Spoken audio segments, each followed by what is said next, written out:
Welcome to With You Podcast. where we explore relationships and life transitions. I'm David. And I'm Tara.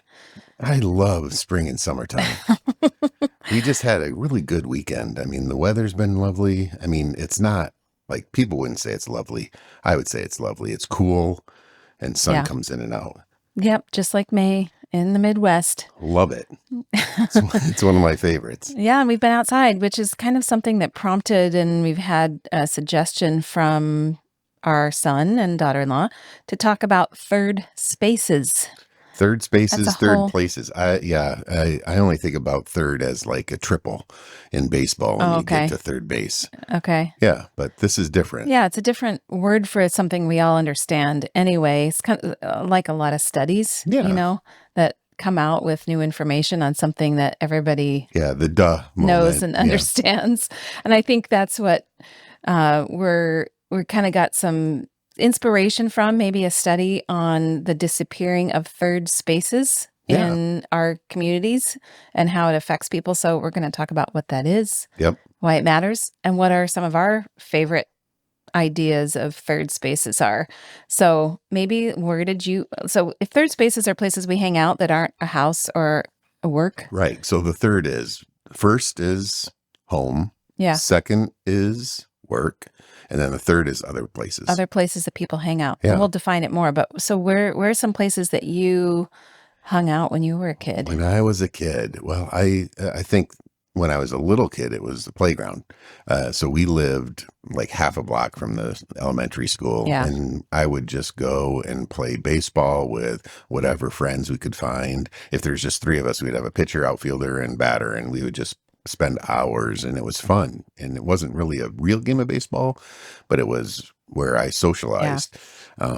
And then when I got to be a teenager, it was the boardwalk in Grand Haven. So I grew up in Western Michigan on Lake Michigan. Yeah. And there's a river right in our town, and there's a nice boardwalk that's where all the kids hung out. We would walk up and down out to the end of the pier. I'm not going to say me, would jump off the pier into the water, but it was that was the main socializing That is a time. central place in the town you grew up in. Yeah, The boardwalk. It's an outdoor space, but it's right along the water. So people come to walk and to have picnics and to go out for dinners. And Yeah, anytime we go to Grand Haven, there's probably a 60-40 chance if we go on the boardwalk, we'll meet somebody we know and talk with them. I'm going to suggest something that I think is a hangout place in your community In that my you grew up growing up? in Oh. that maybe isn't on the list for other suggested third spaces. Uh-oh. So Oh, Meyer, Meyer. a Yes, grocery yes, a store, which grocery is store. so funny because when I would come and visit your family, we'd be up there for the weekend or for a longer holiday, and people would say, "Oh, you can just have a slow morning. We don't have much to do today." Yeah. But inevitably, You don't have to something get was dressed up or shower. don't shower, don't get dressed. But we might need to go to the grocery store. For me, that means a quick trip, very efficient, very utilitarian trip to a grocery store. What I discovered was that Meyer, the grocery store in your Dutch town, was the place people met and spent time talking. Yeah, And it was a community square. It was So- kind of the Yeah, central place. like you're going for groceries, but you stop and have long conversations in the aisles, and you see people, and It's a 2-hour process, easy, going grocery shopping. I learned the hard way that I should shower before I go, because I think I got introduced to a lot of people in town, on a Saturday morning, unshowered, making a quick stop, thinking this was, just for groceries. Yeah, thinking what your Finding out context was. This is a social Yeah, no, this is like connection we're going place. out and gonna be connecting and meeting, and I think that's a really good. I hadn't thought of Meyer, but that is it's true. it is true. And anytime, like even when we're home now, Yeah. you send me out for, hey, can you run to the store? No. You know I'm No, not coming no, I back. think you overstate the number of times I ever send you to the grocery store. It feels It's like a probably lot. the number of times I can count on two I hands. did it yesterday. I know. You did a good job too. Yeah. Well, now, honestly, though, we had a fight over bell peppers. Did we have a fight Well, a disagreement. or just a question? You were like, since when? So I just want everybody to close their eyes. Well, unless you're driving, and then don't close your eyes. But when I say bell pepper, what do you picture? Let's just wait for everybody's response. When I hear bell pepper, you know what I experience? I experience green. A bell pepper is a green bell pepper. Uh-huh. And I know this is completely a side point. Completely. But I but guess we're going there. but you told me when have I we was very specific about certain items on the list, and bell peppers that we were going to put on the grill and Yeah. a vegetable kebab. Yep. I just said bell peppers, Yep. thinking you knew. Obviously, I never buy green peppers. I only buy, red, yellow, orange, Yeah. the ones that are ripe. So I didn't know that green are not ripe. Well, I didn't know that until I grew them in the garden Yeah. and saw that they turn from green They to go bad another and color. then turn red, I don't know orange, if they're a yellow. completely different variety, but either way, I was surprised to see a bag full of green peppers. And Yeah. Well, that's what was on the list was bell peppers. yep. And And you so- did. You did the job. You got bell peppers. But I don't get sent to the grocery store all that often. So I do try to stick right to the list because early in our marriage, I would be a free range shopper.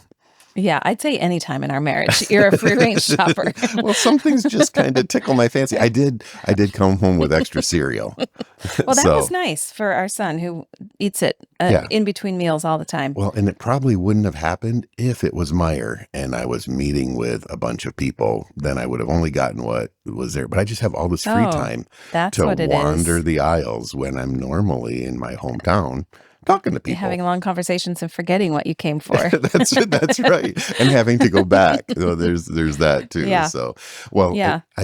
you were the other place I was thinking when I was growing up that wasn't home, wasn't work. Mhm. That was a third space. Was the church basement. Mm. Sitting in a cinder block church basement on metal chairs. Yep. We did that probably at least twice a month, had a potluck. And so after service, not great food, but that's where the community, it was either that or Wendy's. We would go to we'd go to a fast food restaurant, but it was doing community. How about for you growing up when you were little, when you were a teenager? I think it's different for kids because school doesn't count either, right? I guess school counts as the workplace kind of the for workplace, kids. yeah. So school doesn't count. And I'd say when I was really young, when we lived in Africa, there, we were free range in the bush, really. Like just with my siblings and my cousins, we would just wander Yeah. into the bush in our tree house. Maybe my dad and my uncle built us a tree house in a peppercorn tree in our backyard, and we had a lot of imaginary games going on there. Okay. So I remember that place well. As far as where our parents hung out and places that weren't, I would say church was a big one Yeah. for my parents. If they were hanging out socially and they weren't at work or at our house, because we had people over for dinners, a lot of social stuff happened in homes. Which is first place, but Yeah. it doesn't But really fit. socializing happened. But we're talking about being more in public. Right. A and gathering a gathering space. place. And I'd say a lot of theirs happened in church. But our community too, when we lived after Africa, we lived in Phoenix, Arizona, which was a very big spread out city. I wouldn't say, especially the way Phoenix is built, there weren't a lot of third spaces for What- people to hang out in. What about that little hump thing we had to climb? So Squaw Peak. It was outdoor called nature Squaw Peak, spaces are yeah. good examples of third spaces. Yeah. And that is where my dad one of the first Would places he took torture you people.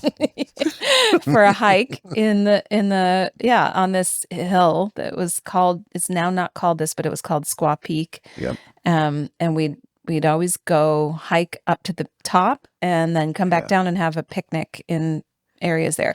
For a Midwesterner, it's not a hill. It was a It mountain. was probably the biggest mountain you had ever seen at The that point. highest height I had ever been to.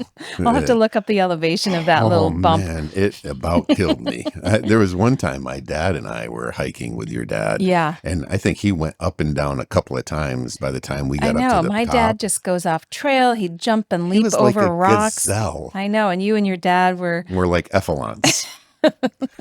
And by the time we got up to the top, I think there's a picture of both my dad and Yeah. I laying on a rock on the top Yeah. of this little peak. Yeah. And we laid there for a while, and it Yeah. wasn't, I mean, sometimes we do things for effect. Mhm. It was really, we No, were you were struggling. really dying. Well, and it's the heat probably was something you weren't accustomed to either. Or the physical activity. Yeah. Both of those. But that Yeah. was a place. And you'd see a lot of people, like your dad knew people that was Oh, on yeah. there. I also think like your dad did marathons, which Mhm. sometimes you think is an individual activity. It wasn't. He socialized. And Oh, yeah. Yeah, races like that where people gather, there are regulars, and some of them you have to qualify for. So they're maybe not all access Yeah. events, but they're places that people gather. But they're crazy in the same way and like hanging out with each other. You know what I say about running. You only do it if someone's chasing you. That's exactly right. That's exactly right. Yeah. So So maybe we should go back and talk about sort of where this idea of the third space yeah, came and why from. it's important. We're just naming places right Yeah, now. which is fun It is fun. because I'm thinking of more places now. I mean, I have a lot of stories of places we hung out, which maybe we'll go back into. Yeah. So it's one of those things that, the article we read said that the idea came from the 1980s from some guy who developed the concept of a third place, but it's, Dr. Ray Oldenburg. oh, good for you. Yeah. You read it This is too. the part I remember is We the always research. don't know what each of us has done to prep for I this. like how you said an old guy in 1980. No, I didn't say an old guy. Did I? Yeah. Oh, I Maybe. meant I don't know. I don't know. In the past, and not so far past, somebody called this a third space, but it's just naming something. Yeah. That's a concept that we know about. But he called it a space for informal, free social interaction and essential to democracy. Yeah. Well, and in the article, it talked about Charles II, right, in the U.S., and I thought that was fascinating because you and I like coffee, and it was about coffee shops. Yeah. And it's like this idea, and he acknowledged that it's not an idea that just bloomed in 1980, but that it's been since the mid 1600s that there's been this kind of idea. And in that time, it was coffee shops, or not coffee shops, coffee halls. Places Places where they sell drank coffee. Coffee. Yeah. Yeah. And when we go to Europe, a lot of the big cities have coffee shops that are, like in Vienna and in what are some of the other ones where they have well-known coffee shops that now are just places for tourists to gather. Yeah. But they say this has been around since, for hundreds of Yeah. years, and it's where the philosophers and politicians and artists all gathered to have a discourse on ideas, and they'd sit and have coffee, which is a really lovely picture and kind of what they're talking about as far as a third space. Yeah. Well, the one in Vienna also has gorgeous pastries. Yes, And and desserts. gorgeous architecture. Like Yeah. there's something we could talk even more about the beauty of these spaces and how they contribute to what's happening in them. Yeah. Well, they're made for spending time. Mhm. So I think about those coffee houses. It's built for spending time, Yeah. having there's not disposable cups or Yeah. even in like Budapest, the downtown Budapest, we went to a McDonald's and they had these bright yellow You were ceramic so mugs. fascinated I by wanted to that. take one. I'm not going to lie. It was, but have you ever seen a ceramic mug at McDonald's here in the U.S.? No. No. And there it was about sitting down and having a cup of coffee together. And what happened in the 1600s was King Charles II decided, people back to the essential of democracy. People are having ideas. They're Yeah, having yeah. conversations, and we need to nip this in the bud. And Dangerous things happen when there's like a free exchange of ideas, yeah, right? so they banned coffee shops for a bit. Well, for a bit, it was 10 days, and there was such a revolt that they had to kind of open them up again. And so this idea of where are there exchanges of ideas? Where are you making this interpersonal connection that's good for our bodies, good for our emotions? It's been a very important thing. And Dr. Oldenburg kind of just put words to that in a more scientific way of saying these third spaces are really important for our public health and for our mental health. Yeah. Yeah. So I did write down what he said about them because I think it's helpful in just establishing the definition of what we're talking about. And you talked about how our first place is our home, our second place is our workplace, and I would argue that for kids it's their school. Yeah. Places that facilitate social interaction, community building, and social support. And the elements. So Oldenburg said that it's a great, good place, essential components of an area's social infrastructure. Hmm. So the broad collection of physical places, inhabited spaces, facilities, neighborhood environments, streetscapes, all of that stuff that's like built intentionally or unintentionally Yeah. contributes to our social interaction.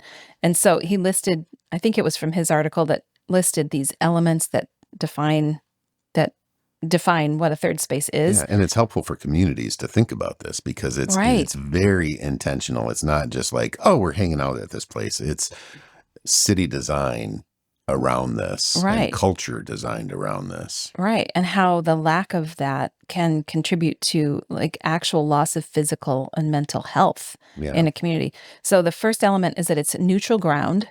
So you don't need an invitation, which maybe negates the marathon because you have to pay and sometimes qualify. But so neutral ground, anyone can join or anyone can enter. Accessible. So it's a space that's accessible to everyone.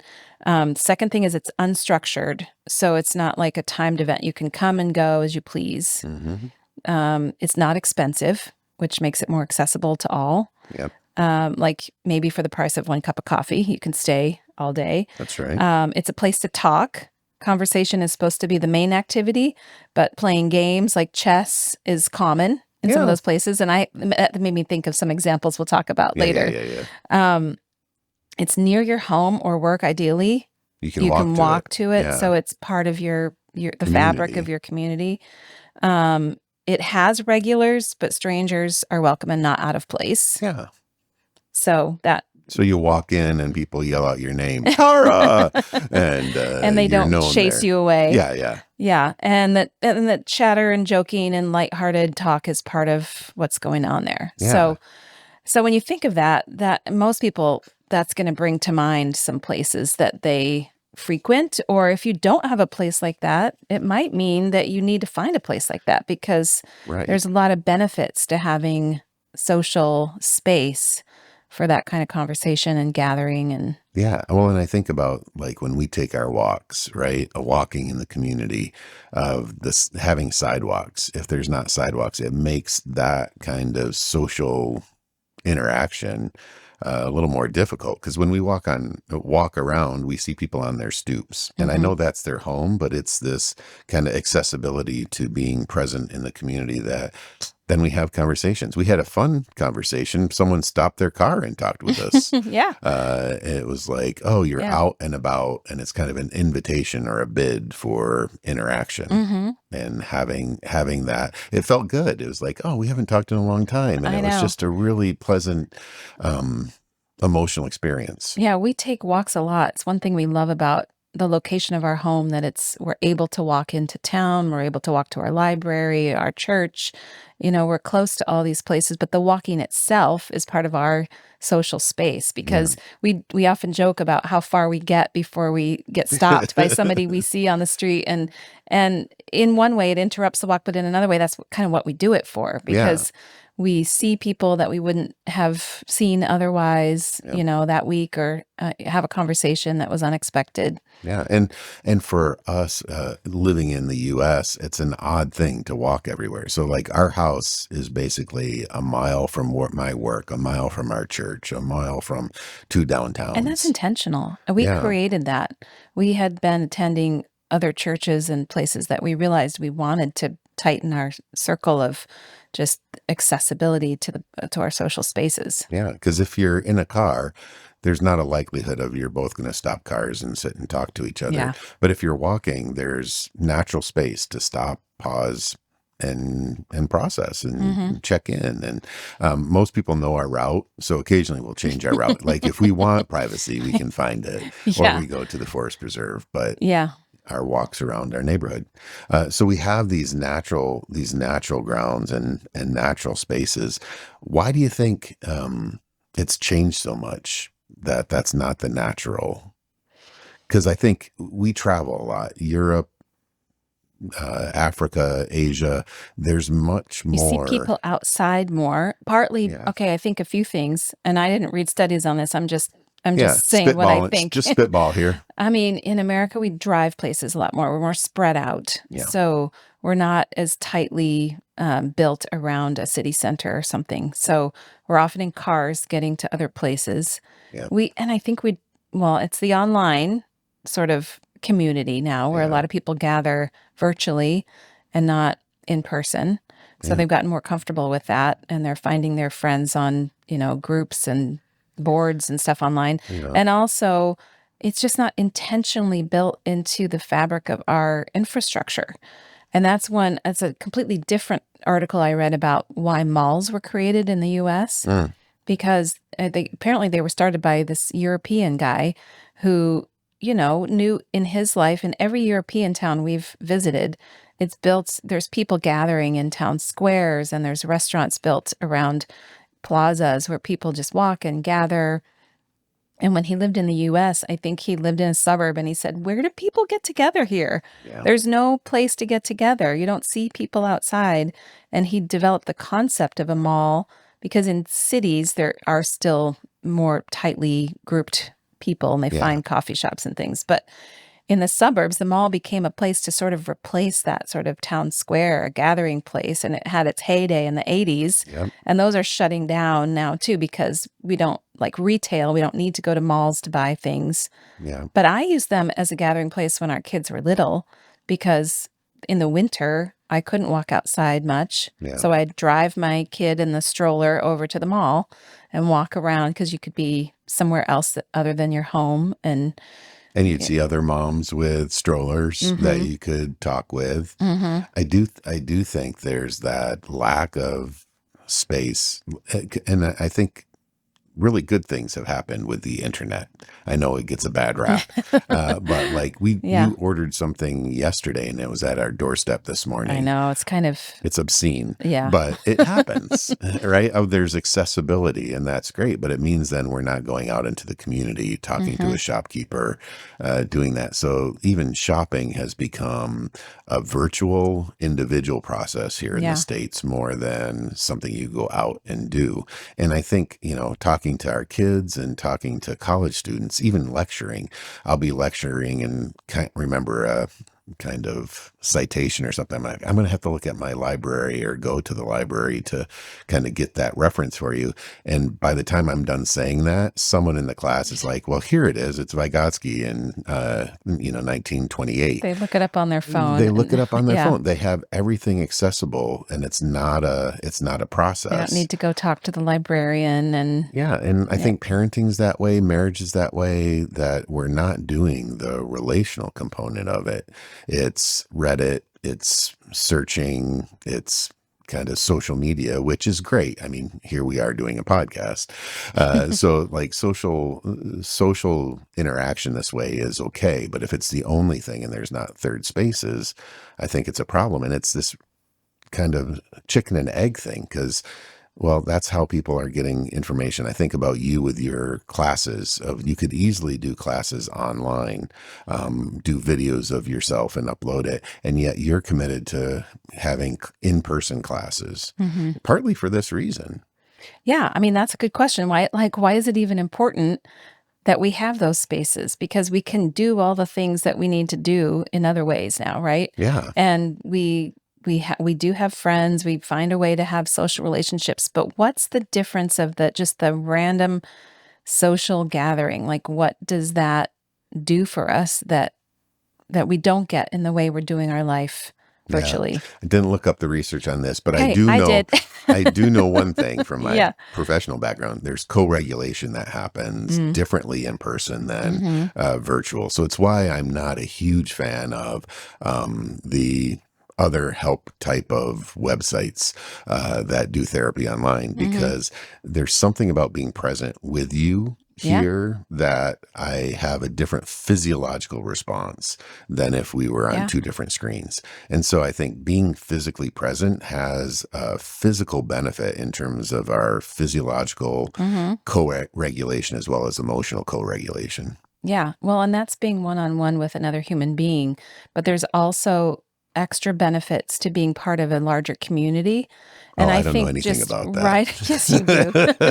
I mean, we talk about this is so integral to everything we talk about because everything we talk about is the value of relationships Yeah. and why we're created, our bodies are created for relationship and not for just isolated relationship. We're created to be in the messiness of a community, and it does something for our health. Mm. And I'm thinking about too, like just with our friendships, that becomes really curated. Like you spend time with the people you intend to spend time with in a public space. You're encountered to a lot. I mean, you're in touch with a lot more diversity Yeah. of human, Voices. yeah, voices and just humanity. And we talk about the democratic conversations or political conversations that were happening.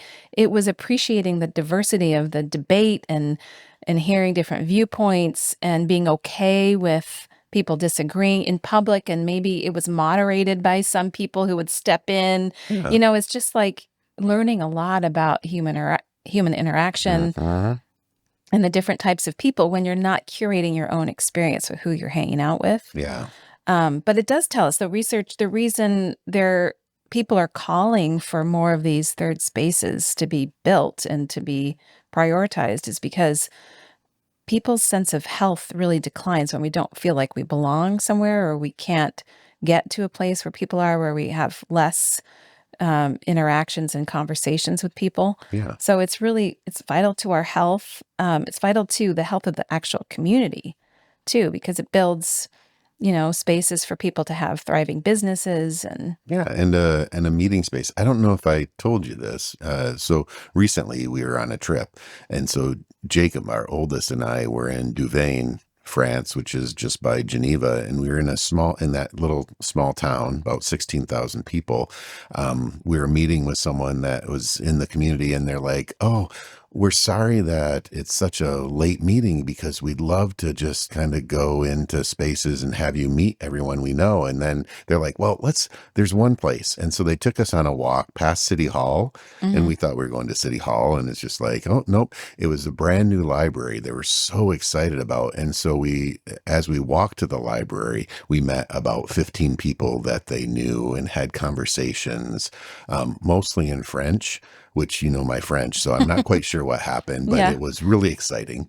And then we sat in the library, and people would come and go, and word kind of got out, and it was this ebb and flow that was Mm. really beautiful Mhm. to get a sense of the whole community in Right. one located spot. And everybody was either coming for a class, coming to get books, or just had heard there was weird Americans in the library. But the library was that place for Mhm. this community that had a cross section of people and faith, and the conversations were rich, and didn't agree. They're like, "Tell us about U.S. politics," and Jacob and I were like, "Oh," because here in the States we don't Yeah. have the frequency of having those Yeah. conversations, and like you said, we curate our own gathering spots, so Mhm. we tend to just have those that think the same way, talk the same way, Right. and that is a problem. Right. And it's one of the reasons we really value travel and going to places where we encounter things we didn't expect, because it just expands your viewpoint. You get a sense of what's going on in your community and the world, Yeah. and it really changes the way you react to things. Like, you don't feel like everybody has to be just like you. Yeah, but it can feel intrusive sometimes too. Like I think about we were at that just getting a coffee, and this lady was trying to help us make the train on time, and she was doing conversation with us that Well, I think that's partly maybe the barrier to some of these places, because, some parks are built for people to gather, but also with barriers for people who are homeless can't sleep on the benches, or yeah, kids who skateboard can't, gather or whatever. So people are always worried about, is it going to become a gathering place for trouble to happen, yeah, or things we don't want to see in our community. So I think that's what stops some people from opening places to yeah. be accessible to all. So I think there's, How do we balance that perception of security? I mean, we had that in a church we went to one time, where we went to go into the church and the church doors locked. And it made sense. They were worried about safety, but then it's that accessibility you talked about of Mhm. open, free accessibility. It sends a message of not Not everyone's welcoming, welcome. not everyone's You welcome. have to know the password. Yeah. Yeah, and then it's not that safe gathering place if it's not open to all. And that is a tricky thing, because I know, some people worry about that Yeah. security, but I mean, that's part of the beautiful thing about a open third space, is that it builds that sense of togetherness, like we're all in this together, Hmm. knowing what else is going on, building a, sense of unity in the community. Unity in the community. Hey, maybe that should be the title. That's a Yeah, really, I like and that. looking out for the people, like, I think of, a lady I got connected with, I worked with once, and then she was retired and older. You remember who I'm talking. I'm not gonna say her name Yeah. just Don't in say, case yeah, yeah, people know yeah. her, but she lived pretty close by, and I would go visit her, 'cause Oh, yeah. she lived alone. She Yep. was a single, much older woman, and, um, she had her routines that kept her from being isolated. Yeah. So even it wasn't terribly long ago, so it was kind of past the point of where newspapers would make deliveries, but Mhm. a newspaper was very important to her sense of what day it was and what time it was. So Yep. every morning, even when she was quite frail, I would see her sometimes walking to find, there used to be dispensers of newspapers, Yeah. places they'd still have those stands, Usually and by train she tracks knew and where yeah. they were, and she would walk to get her newspaper in the morning, and Yep. Put in a quarter. right, and she would talk to people, and that was really an important way for her to be connected with their community, know what was going on, and talk to people along the way, and people probably knew her route. Yep. Um, and so for older or more vulnerable people in our community, those third spaces are places for them to show up and be seen and have connection, Yeah. where we have a lot more agency for asking people in and traveling. And if people are, I read a study too about youth who are under resourced, saying what was helpful in their community for a sense of belonging and pride in their Hmm. area, and social connection. And the first thing was nature parks, Yeah. like having outdoor parks and gathering spaces that were beautiful. Um, and the second was like food Yep. places they could eat together and sit together for a long time and not be kicked out. Yeah. So it's really important for the people too who live in more isolated spaces to still have places they can walk and gather. Yeah, that I think that same article we read talked about just like there's food deserts in some places where there's not grocery stores or accessibility to good food, there can be social deserts where Yeah. the structure of the community is set up for isolation, and that leads to anxiety, that leads to depression, it leads to kind of all those physical health issues. And Yeah. what we see then is people using even the ER as a social community Yes, that's of true. I The hospital. when I was training physicians, it was that there was this guy kept on coming to the hospital, and the docs were getting really upset because it's like it's misusing the resources. Well, when we did a deep dive, that was his community. That was Mm. his third space where he was making connection. And so having to build something different in before that went away. And it was really interesting. They started a group at the hospital for socializing rather than just emergent care.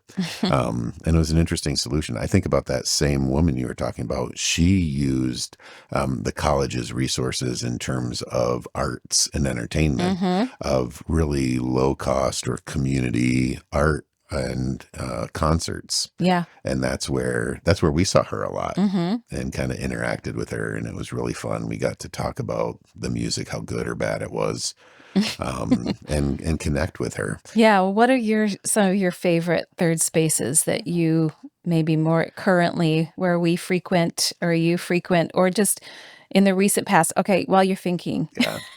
Oh, you Because can I see. talked Yeah, about people can I see. see I'm that like, my eyes are rolled up my head. you're cataloging and going through the backs of your brain. I know. So I mentioned the mall. That was way back when the kids were little. But I had some fun memories of when we lived in Hungary for a few months, Oh, where we yes. lived in a little Now I have apartment. ideas. Hmm. Yeah. And I know one of your favorites that I'm going to mention. Okay. Um, but we needed those spaces because we were living in a little apartment and we didn't know people. We weren't connected to the community. So we Yeah. needed to get out and see other people and feel part of our neighborhood, because we were trying to sort of be locals there. And we lived on the edge of a town square. Yeah. And we could see across the square from us, there was a coffee shop. Oh, yes. I And it love was that coffee shop. everything else was in Hungarian, but this shop was called Depresso.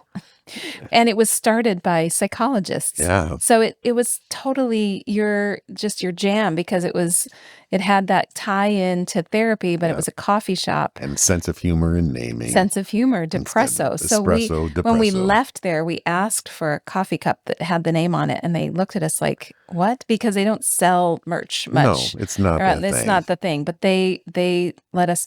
They gave us some price in forints that who knows what we paid for Yeah.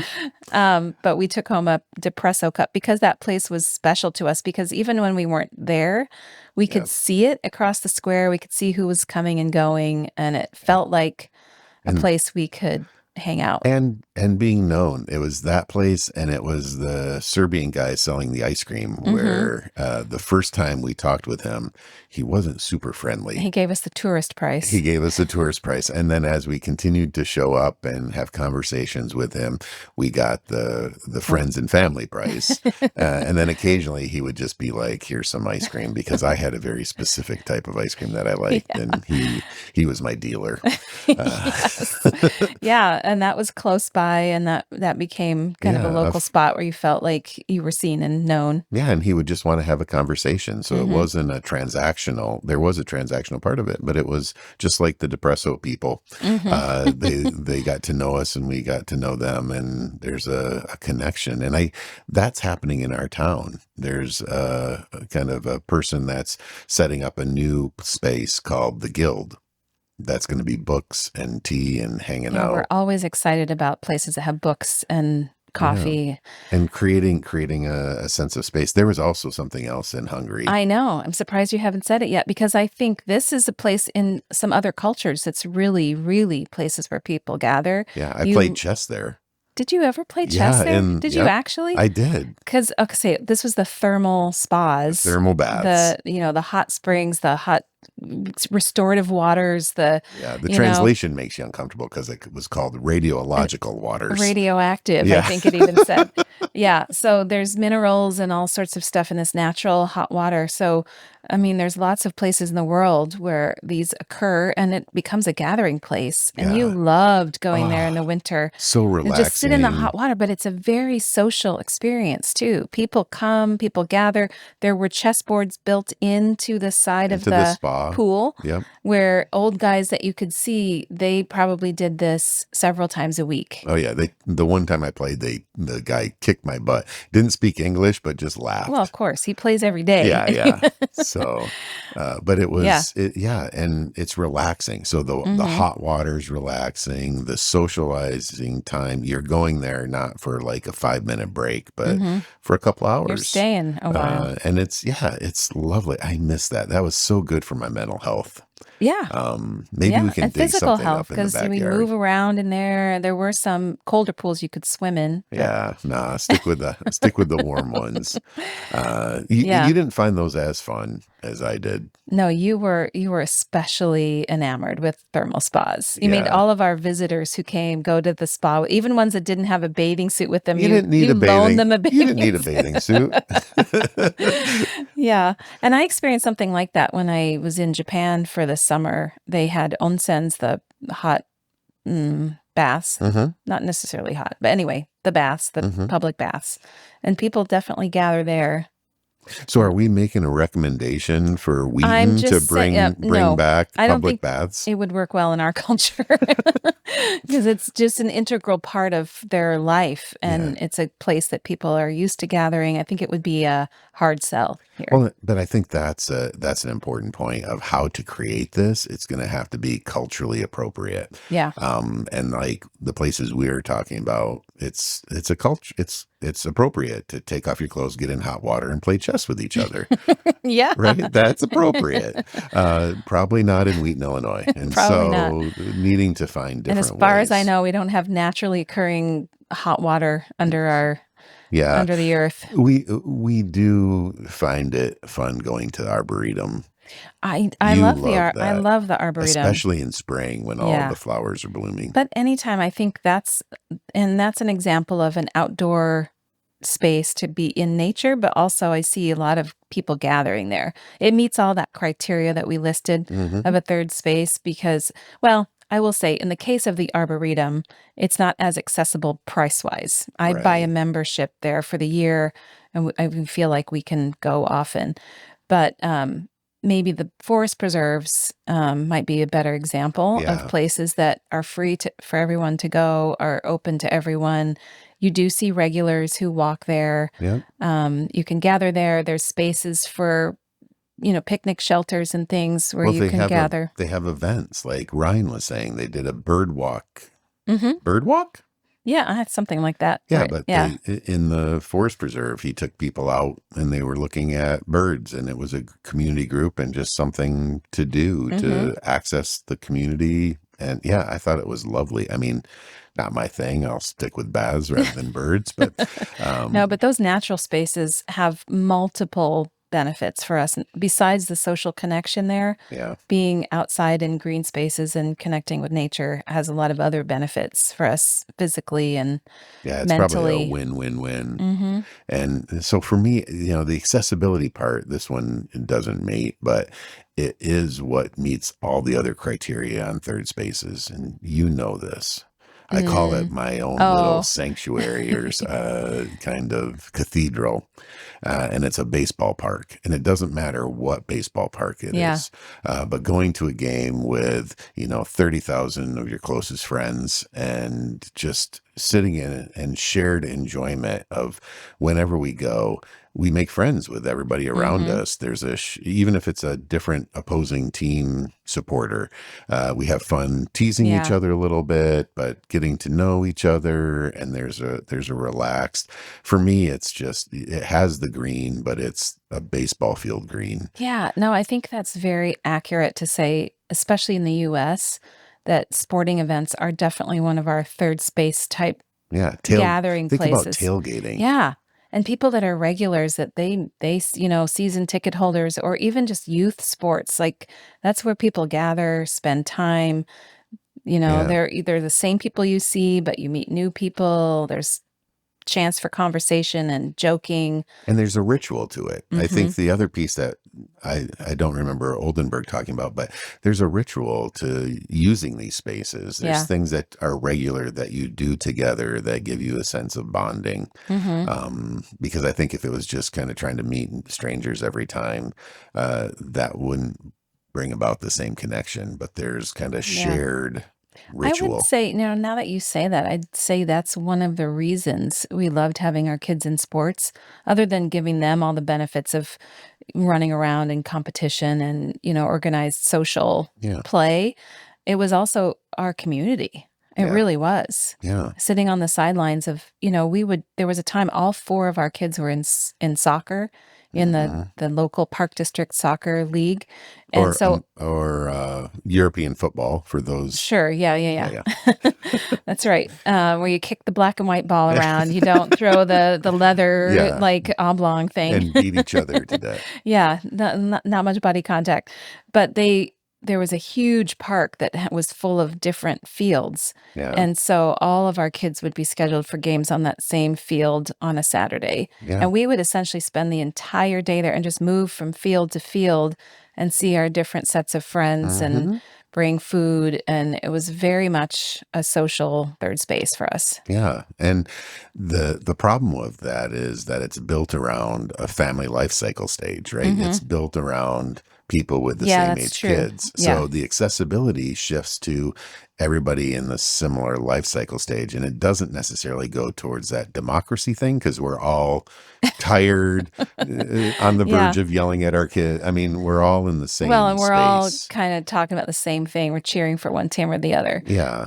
So Yeah. it doesn't give us that part of it, but it Hmm. does give us the social component. And Yeah. but like I like those spaces where there's parents with kids, there's singles, there's people that have been married a long time, there's just a variety of people in the way they see the world that challenges me. I mean, Hmm. I like my views and feel strongly about them, and yet there's something invigorating about people speaking differently in. So there's this support. I agree with you Yeah. 100%. Like, yeah, we spent way too much time on football fields. But it was our friendships, it was our community, it was our connection. Yeah. And then when they got older, we don't have that same Yeah. And thing. we And lost that. do we replace it? And what do we replace it with? Yeah. Well, I'll tell you one thing. You've been to the library a lot more now. Oh, yeah. So Who knew that you could actually work at a library? I know you. So the library is really meets all the criteria for this Yeah. idea of a third space. And I've always said, we've lived in our town now for 20 more than 25 years, about that. Sure. And for all of those years, our library, our public library, which is about a mile from our house, is always busy. From the Yeah. time its doors, there's people waiting outside the doors when they open, and there's cars filled the parking lot for the entire time it's open. And I think that's a really good sign of a thriving community Yeah. because there are people from all sorts of, Hmm. different generations. I mean, they're from our community if Yeah. they have a library card, but you see all kinds of people there. It's open to everybody. They have events. They have, books available for free, which we Yeah. love. But I think it's funny that when we were undergrads in college, you prided yourself on barely knowing where the library was. I know. And now I'm an academic where I love books.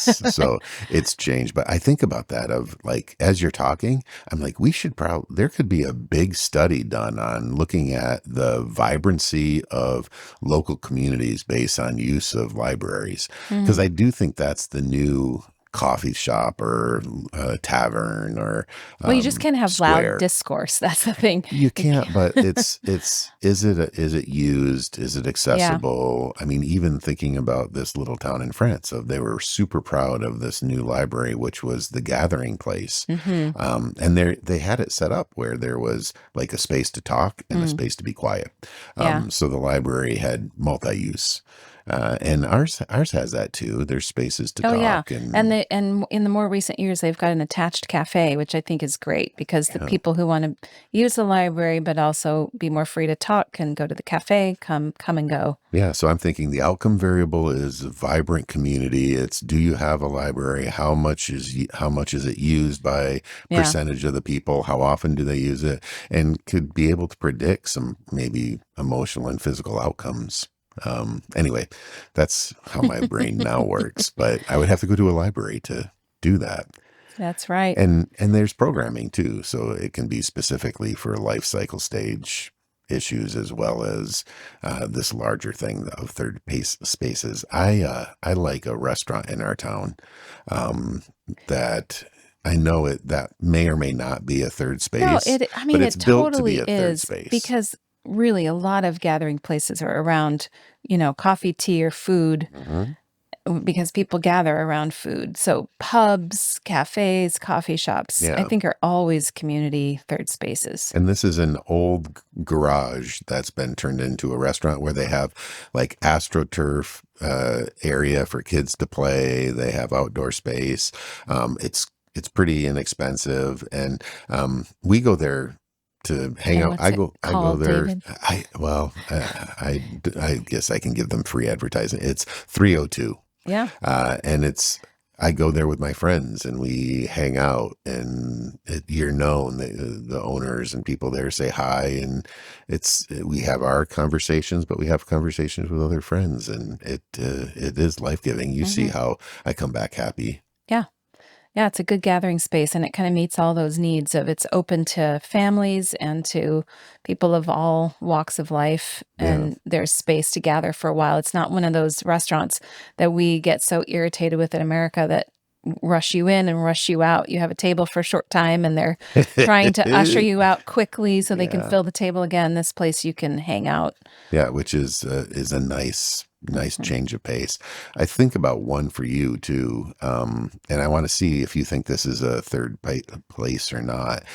It was your small group that you held for 20 years, and Hmm. because it was open to you brought lots of new people in, people were flowing in and out. That felt like a third place, even though you met in homes, Yeah. and Yeah. there was And an accessibility and a regularity.